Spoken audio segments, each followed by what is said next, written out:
아름다우니. 사진 하나 보겠습니다. 여러분 저 사진 누구신지 아시겠습니까? 예? 네, 맞습니다. 저 사진은 1936년 베를린 올림픽에서 마라톤으로 금메달을 받은 손기정 선수와 이 앞에 있는 사람은 동메달 받으셨는데 남승용 선수입니다.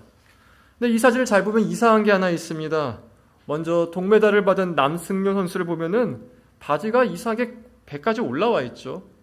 쭉 올렸습니다.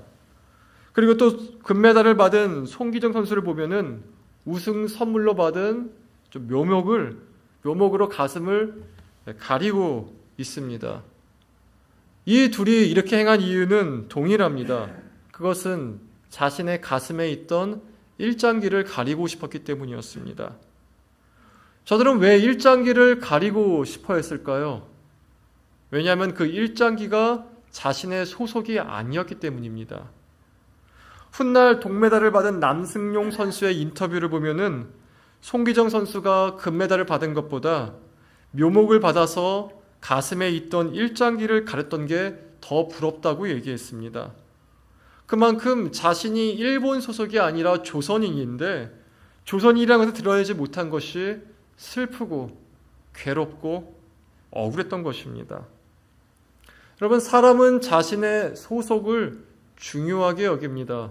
그것이 곧 자신의 정체성과 관련이 있기 때문에 그렇습니다. 예전에 남미 선교사님 아들, 딸들을 한국에 왔을 때 한국에 가이드를 낸 적이 있습니다. 아시다시피 남미는 대부분 스페인어를 쓰고 이 아이들도 대화할 때는 한국어보다 스페인어를 주로 썼습니다. 그런데 꼭 이들이 한국에서 물건을 살 때는요, 꼭 한국말로 해요. 그리고 가방에는 한국 배지를 달고 있어가지고 태극기 배지를 달고 있어서 나는 한국이담을 늘 드러냈었습니다. 그리고 저에게 물어볼 때도 영어로 물어보는 것이 아니라 한국말로 물어봤습니다. 떠듬떠듬 하였지만. 왜냐하면 자신이 한국인이라는 거예요. 여러분, 오늘 본문이 얘기하는 바가 이것입니다. 자신이 하나님께 속해 있는 자는 그것을 자랑스럽게 여깁니다. 그러나 하나님께 속해 있지 않은 자들은 하나님께 속해 있는 듯한 행동을 하거나 그것을 드러날 때 부끄러워하거나 귀찮아하거나 힘들어합니다. 마치 저 손기정 선수와 남승용 선수가 일장기를 가리려고 했던 것처럼 하나님께 속하지 않은 사람들은 하나님께 속해 있던 그 모든 것들을 부인하려고 합니다. 오늘 본문에는 그럼 하나님께 속해 있는 자의 특징이 무엇이고 속해 있지 않은 자의 특징이 무엇인지 나오는데요. 먼저 9절을 한번 읽어보겠습니다. 다 같이 읽습니다. 하나님께로부터 난 자마다 죄를 짓지 아니하나니 이는 하나님의 씨가 그의 속에 거함이요 그도 범죄하지 못하는 것은 하나님께로부터 났음이라. 하나님께서 난 자는 죄를 짓지 않는답니다. 이 구절을 보면 낙담이 되죠. 왜냐하면 우리에게는 아무리 예수를 믿어도 이 땅에 사는 이상 죄를 지을 수밖에 없다라는 믿음이 있기 때문에 그렇습니다. 또 삶을 보니까 그렇거든요. 어떻게 죄 안 짓고 살아? 어떻게 죄 안 짓고 살아? 어떻게 좋은 생각만 하고 살아? 그런데 정말 이상한 건 뭐냐면요. 요한일서 1장 8절부터 9절에 보면 이렇게 써 있다는 겁니다. 한번 다 같이 읽어보겠습니다. 8절과 9절 시작. 만일 우리가 죄가 없다고 말하면 스스로 속이고 또 진리가 우리 속에 있지 아니할 것이요. 만일 우리가 우리 죄를 자백하면 그는 미쁘시고 의로우사 우리 죄를 사하시며 우리를 모든 무리에서 깨끗하게 하실 것이요. 여기 말하는 우리는 믿는 자들입니다. 저긴 분명히 얘기하고 있죠. 믿는 자는 죄가 없다고 말한다면 그거 속이는 거다. 믿는 너희가 죄를 자백해야지 그분께서 너희 죄를 용서할 수 있다라고 사도 요한이 얘기하고 있습니다. 딱 겉보기에는 이 구절과 방금 전에 읽은 요한일서 3장 9절이 서로 모순되는 것처럼 보입니다. 그래서 이것을 바르게 해석하려면요, 3장 9절을 원어로 직역해야 됩니다. 9절을 보면은 하나님께로 난 자마다 죄를 짓지 아니하나니 써 있고 또 6절에 보면 비슷하게 그 안에 거하는 자마다 범죄하지 아니하나니라고 내용을 얘기하고 있는데, 이 구절을 보면은 원어에는 메노란 동사가 있습니다. 메노가 뭐냐면요, 머물다예요. 머물다. 그래서 이 동사를 넣어서 구절을 지각하면 이렇습니다. 하나님께로 난 자마다 죄에 머물지 못하나니. 또 6절은 그 안에 거하는 자마다 범죄에 머무르지 못하나니예요. 여러분, 죄에 머무는 게 뭡니까? 본인이 그것을 죄인 줄 압니다. 그런데 그 죄를 지어도 죄책감이 없습니다. 아니, 살짝 있지만 이 정도는 누구나 짓는 거 아닌가? 이 정도는 정말 죄라고 얘기해야 되는 건가? 하나님 뭐 이렇게 뻑뻑해? 이렇게 생각합니다. 이렇게 생각하면 어떻게 되죠? 그 죄가 반복적으로 일어납니다. 제가 누군가를 진짜 미워해 본 적이 하나 있었습니다. 너무 미웠어요. 근데 미워하는 그 순간마다 제가 했던 건 뭐냐면은 그 미움을 정당화시키려 했습니다. 성경에서 나오는 사랑하라는 말씀 볼 때마다 너무 싫었습니다. 하나님이 저라면 사랑할 수 있겠습니까? 저 사람을 과연 용서할 수 있겠습니까? 그러니까 어떻게 되죠? 미움이 반복적으로 일어나요. 그게 죄에 머무는 겁니다.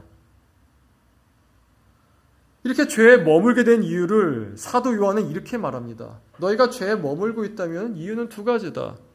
첫 번째는 너가 아직 하나님을 만나지 못했거나, 아니면은 만났더라도 하나님과의 관계가 피상적이기 때문이다. 이렇게 얘기하고 있어요. 여러분, 내가 하나님을 만나고 아버지로 여기는데 그 죄가 하나님을 아프게 한다는 것을 안다면 그 죄 다시 못 짓습니다. 다시 말합니다. 내가 죄를 짓는 것이 하나님을 아프게 한다는 것을 안다면 그 죄를 다시는 못 짓습니다. 제가 예를 하나 들려드릴게요. 남 얘기가 아니라 제 얘기입니다. 아시다시피 저는 실수가 참 많은 사람인데 그 중에서도 말실수가 많습니다. 그러다가 얼마 전에 이 말실수에 대해서 심각하게 생각하게 된 사건이 하나 있었는데, 제 말실수 하나로 말미암아 저희 아내가 오랫동안 힘들어했던 것이 있었습니다. 근데 그것이 제 안에 문득 깨달아졌어요. 그렇게 심각하게 생각하고 있었는데 저희 아내뿐만 아니라 저희 아들도 제 말 때문에 힘들어하고 있구나가 다시 생각이 났습니다. 그렇게 하나씩 떠오르니까 그 다음부터는 아예 시험이 되고 상처가 될 말 자체를 혐오하게 되었습니다. 가능했다면 과거로 돌아가 상처 주었던 그 말을 하고 그 행동을 했던 저에게 멈춰! 너 평생 후회한다? 이렇게 하고 싶더라고요. 여러분, 만약 우리가 짓는 죄들이 하나님께 상처가 된다는 것을 안다면, 우리가 무심코 하는 생각들과 말들이 하나님께 상처가 되고 아픔이 된다는 것을 안다면, 그 죄 때문에 십자가에서 고통스럽게 죽으신 예수님을 안다면, 지난주에 말씀드린 대로 내가 정말 하나님을 아버지로 만났다면, 여러분, 우리는 결코 죄에 머물 수가 없습니다.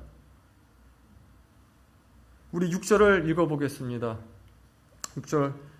그 안에 거하는 자마다 범죄하지 아니하나니 범죄하는 자마다 그를 알지도 못하였느니라. 예수님 안에 머무는 자마다 죄에 머물 수가 없습니다. 예수 안에 거하든지 아니면 죄 안에 거하든지 둘 중에 하나이기 때문에 그렇습니다. 때로는 내 눈을 막고 내 귀를 막고 죄를 지을 때가 있습니다. 왜 그렇죠? 그게 편하기 때문입니다. 여러분, 우리는 죄 짓는 게 편해요. 우리는 죄 짓는 게 즐거워요. 사실 죄 지면 기분이 평안해져요. 미워하면 마음이 평안해집니다. 남들 흉을 보면 마음이 평안해집니다. 남들 다 하는 것 같이 세상과 똑같이 살아가면 마음이 평안해질 겁니다. 자기 합리화도 잘 될 것입니다. 또 그렇게 죄를 지어도 언제든지 예수님께 회개하면 되지 뭐 이렇게 생각할 것입니다. 근데 여러분, 이 생각이 마귀의 미혹임을 아셔야 됩니다. 우리 7절과 8절 읽어보겠습니다. 자녀들아 아무도 너희를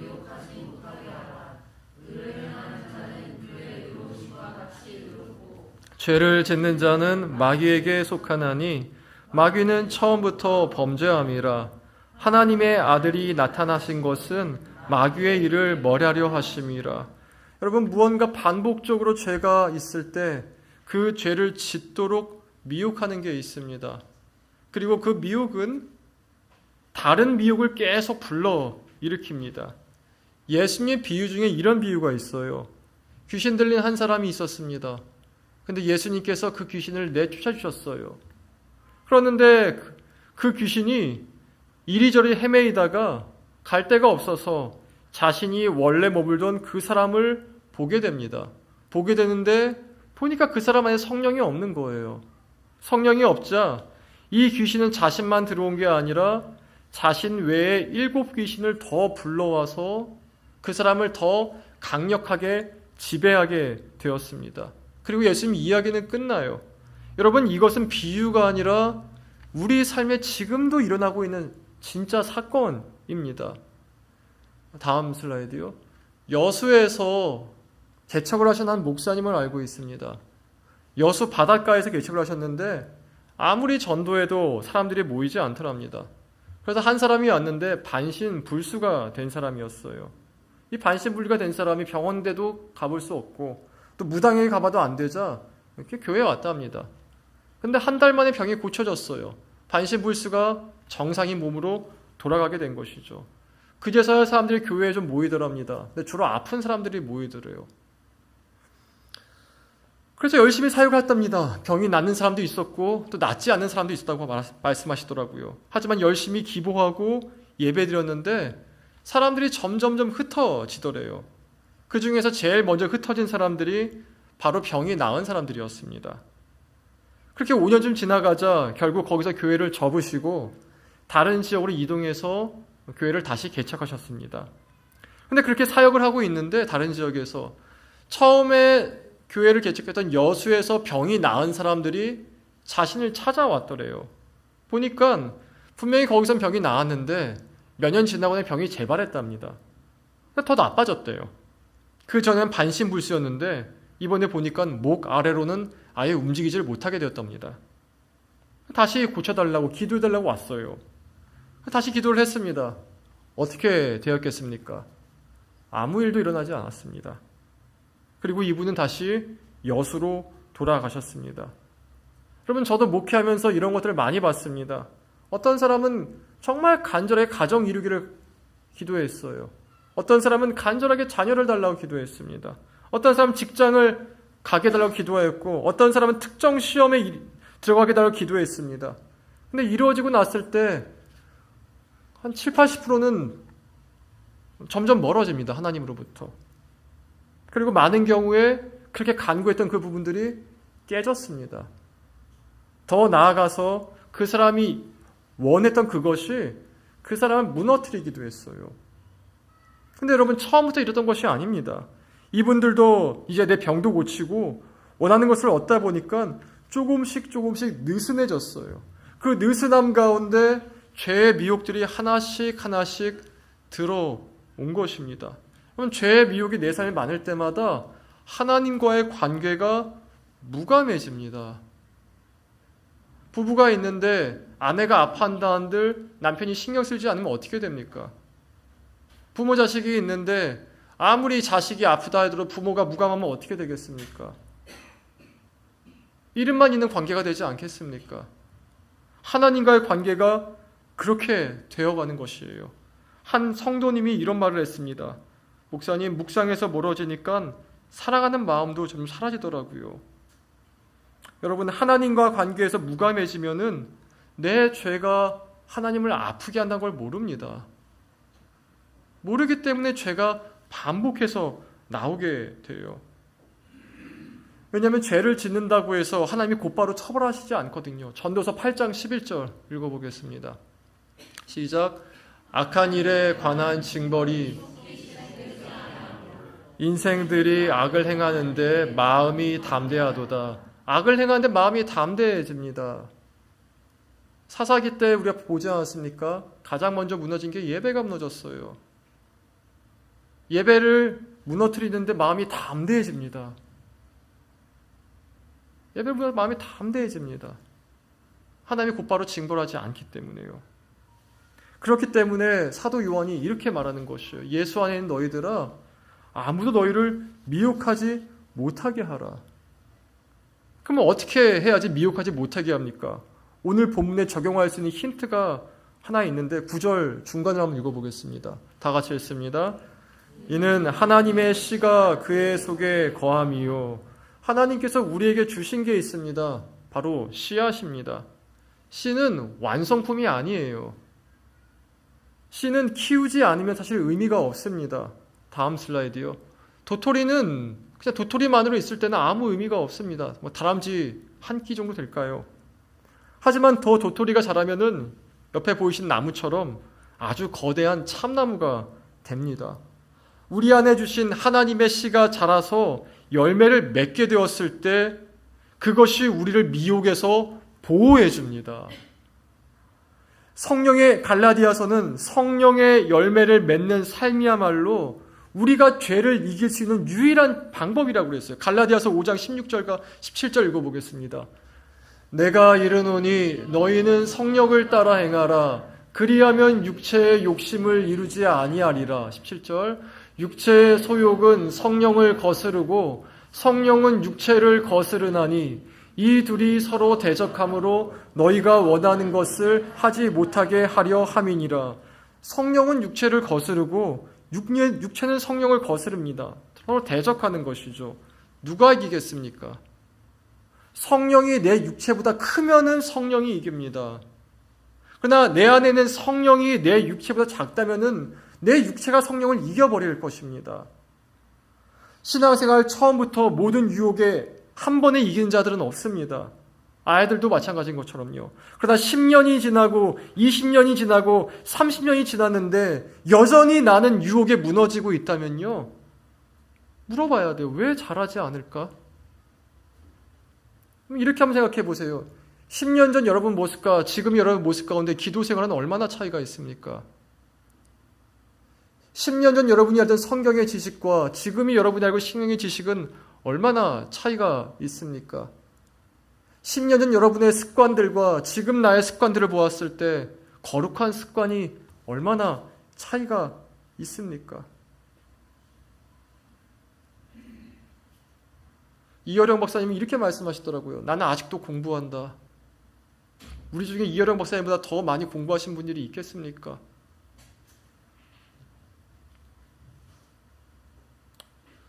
10절을 보면은 성령이 이긴 자와 육체가 이긴 자를 이렇게 보여줍니다. 10절 읽어보겠습니다. 이러므로 하나님의 자녀들과 마귀의 자녀들이 드러나나니 무릇 의를 행하지 아니하는 자나 형제를 사랑하지 아니하는 자는 하나님께 속하지 아니하니라. 성령이 이기면은 의를 행하고 그 형제를 사랑하게 됩니다. 여러분, 교회 사람들 사랑하기 정말 힘들어요. 왜냐면 다 부족해 보이거든요. 그냥 적당히 거리를 두고 뛰어 있었은 다음에 일주일에 1시간 정도 보면은 사랑하지 못할 사람은 없습니다. 다 좋은 모습만 보이거든요. 근데 가까이 가고 오래 있을수록 사랑하기가 힘들어집니다. 안 좋은 모습이 다 보여요. 왜 쟤는 저것도 못할까? 젊은 청년들은 노인이 못마땅하고 노인은 청년들이 못마땅하고 아이들은 교회가 못마땅하고 교회는 아이들이 못마땅해 하고 아마 그렇게 될 겁니다. 그럼 그렇게 못마땅하게 됐을 때 우리 교회를 바꿔야 돼가 아니라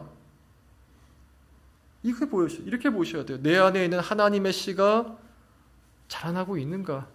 어떤 씨앗은요, 조건이 안 맞으면 몇백 년 있어도 안 자라나요. 안 자라나요. 이 여부예요. 이 여부. 하나님의 씨를 키우는 방법은 굉장히 쉽습니다. 정말 쉬워요. 자, 따라하십시다. 하나님과 시간을 보내라.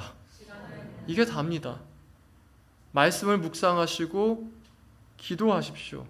그 어떤 관계도 같이 보내는 시간이 없는데 자라나지를 않습니다. 부부도 한 1년간 떨어져 있어 봐요. 어떤 관계가 되는지. 대화 안 해보면요, 그냥 부부는 남이 됩니다. 매일 10분이라도 모여서 밥 먹고 얘기를 해야지 부부가 부부 되는 것이지. 하나님도 똑같습니다. 하나님과 관계가 보내는 시간이 없는데 자라날 리가 없습니다.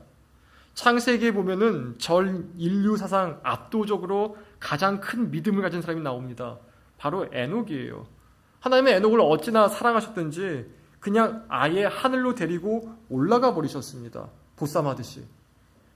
그러면 에녹이 뭘 했습니까? 에녹 딱 하나 했습니다. 에녹이 65세에 아들을 낳고 300년간 하나님과 동행하더라.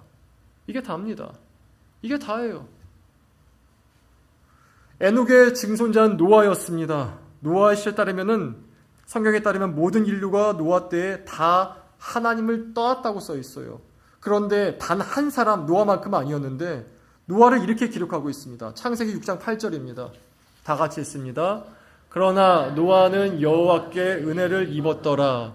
이것이 노아의 족본이라. 노아는 의인이요 당대의 완전한 자라. 그는 하나님과 동행하였으며. 노아도 딱 하나죠. 하나님과 동행하였으며. 저기 여호와께 은혜를 입었더라 써 있지 않습니까? 저게 우리말 의역인데 영어나 원어를 보면 이렇게 써 있습니다. 노아가 하나님의 눈동자 안에 있는 은혜를 발견하였더라. 그러니까 노아는 어떤 사람이었어요? 하나님과 눈동자를 마주치는 사람이었어요. 눈을 봤는데 거기서 뭐가 보여. 애기 엄마는 애기 눈을 보면은 압니다. 어느 이혼복식 보면 이런 것도 있어요. 애기 엄마는 애기의 냄새만 맡아도 본능적으로 그 아기가 뭘 원하는지 감지한다라고 말이죠. 그래서 애기한테 향수 주지 말라 얘기해요. 그 냄새를 못 맡게 하니까. 근데 노아가 그랬어요. 하나님 눈동자를 봐요. 여러분 다윗이 뭘 했죠? 다윗 딱 하나 했어요. 하나님과 함께 있으려고 했습니다. 룻이 뭐 했습니까? 하나님 의지하려고 했죠. 이게 답니다. 우리가 일상의 미혹을 이길 수 있는 힘은 전적으로 여기서 나와요. 남자가 바람피지 않는 힘은 아내와의 친밀감에 있지 미혹의 정도에 있지 않습니다. 설교 초반에 소속감에 대해 말하면서 송기정 선수와 남승용 선수에 대해 말했습니다. 이 둘이 왜 일본이 아닌 조선에 소속감을 가지고 있었습니까? 이유는 하나예요. 계속 조선에 살고 조선 말을 하고 조선 사람들과 함께 했기 때문이에요. 반면에 이완용의 아들인 이항구 씨는 이름을 가이로 하사쿠니로 바꾸고 늘 일본 사람과 같이 있었습니다. 소속감은 절대적으로 함께 보낸 시간에 비례합니다. 하나님과 시간을 보내십시오. 그리고 지금처럼 예배드리는 이 시간에 전적으로 하나님께 집중해 보십시오. 하나님이 무엇을 말씀하시나 내 시간을 들여보십시오. 물과 햇빛이 나무를 키우는 것처럼 우리 안에 있는 하나님의 씨앗은 하나님 그 자체로 말미암아 성장하게 됩니다. 말씀을 맺습니다. 다음 슬라이드요. 산입니다. 여러분 산 좋아하십니까? 저 좋아합니다. 근데 산에 가보면 나무가 참 많은데 나무들 중에 곧바로 쭉 뻗은 나무를 보신 적이 있습니까? 메타세콰이어인가요? 메타세콰이어 길나무처럼 쭉 있는 나무가 아니면은 산에는 되게 나무가 이리저리 굽어져 있고 또 상처도 많습니다. 그런데 그렇게 자란 나무들이 모여서 보면은 산이 정말 아름답습니다. 그리고 똑바로 뻗은 나무도 쓸 때가 있지만 이리저리 휘어진 나무들은 여러 생물들의 집이 되어주고 또 많은 그늘을 만들어 줍니다. 여러분 우리 안에 있는 하나님의 씨가 나무가 되면은 어떤 나무가 될지 모르지만 그것이 굽든 휘어지든 깎이든 상처가 가득하든 간에 자라나기만 하면요 주님이 이렇게 말씀하실 거예요. 아가서의 말을 인용해서 얘기한다면은 너는 검으나 아름답구나. 너는 검지만 아름답구나. 너는 굽어있지만 상처투성이지만 이리저리 휘어있지만 넌 정말 아름다운 나무가 되었구나. 정말 아름답구나. 그리고 무엇보다도 하나님께서 역사하셨다는 내가 주님의 자녀로 살아있다는 그 증거가 되어 있을 것입니다. 여러분 안에는 하나님의 씨앗을 누구보다 아름다운 나무로 만들어가는 은혜가 있길 진심으로 기원합니다. 우리 기도하시겠습니다. 기도하실 때 한번 10년 전에 여러분과 지금의 나를, 만약 10년 전에 믿지 않고 있다면은 처음 믿었을 때의 나와 지금의 나를 비교해 보십시다. 지금 나는 얼마나 성장하고 있습니까? 나는 얼마나 주님과 가까워졌습니까? 시간 기도하실 때 지금도 우리에게 변함없이 기회를 주시고 시간을 주시고 공급을 해주시고 물질을 주시며 우리의 기도를 들으신 구 주님께 우리의 시간을 들여서 주님, 내 안에는 이 씨앗이 큰 나무가 되게 하여 주시옵소서. 아름다운 나무로 자라게 하여 달라고 다 같이 한 목소리로 간구하며 기도하십시다. 기도하겠습니다. 주님,